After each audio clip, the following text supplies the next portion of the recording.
អំណាចឲ្យគេកោតខ្លាចកោងកាចម្លេះទេគុំរៀមសម្លឹកអត់មានទំនេរនឹកស្មានថាគេខ្លាចដែរឬអី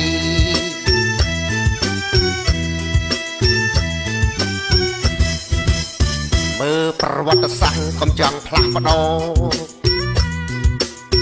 មើលអូមើលព្រំមើលភ្នំមើលព្រៃផែនទី0407នោះអីកុំមកបាកាឡៃគូផែនទីចោល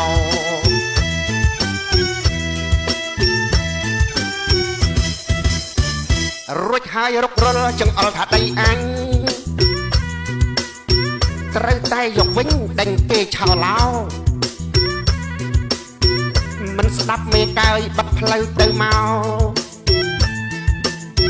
អត់ឈប់អត់ឈរររឿងគេឯង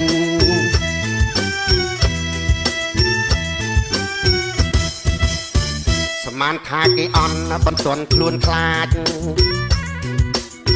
គេក៏សំងាចអង្គអាចជាក់ស្ដែង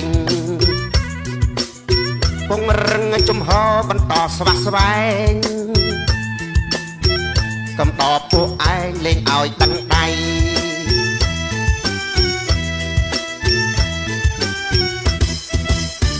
ដល់ដាក់ពាក្យប្តឹងទៅអាយស៊ីជេប្រកែកថាទេអញមិនទៅទេវៃខ្លាចតឡាការតែចោលទៅអីតែបើចង់ឈ្នះក្តីតោះទៅក្រុងឡាអេ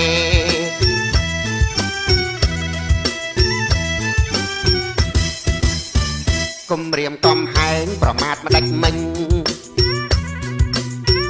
គេតបតវិញថានិយាយលេងទេគិតថាយើងរស់ព្រោះដោយសារគេច្រឡំហើយណែខ្មែរក៏មានគ្រប់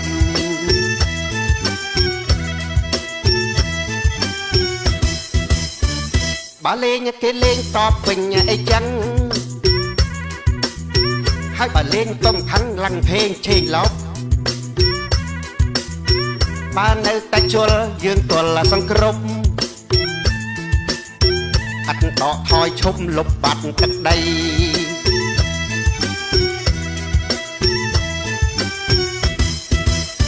ណែខ្មាំងចិត្តខ្មៅថយទៅវាមិនខ្មេះ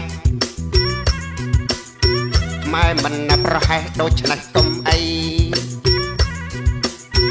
ទាំងរាជរដ្ឋាប្រជាប្រុសស្រីសាមគ្គីពួតដៃដើម្បីជាតិយើង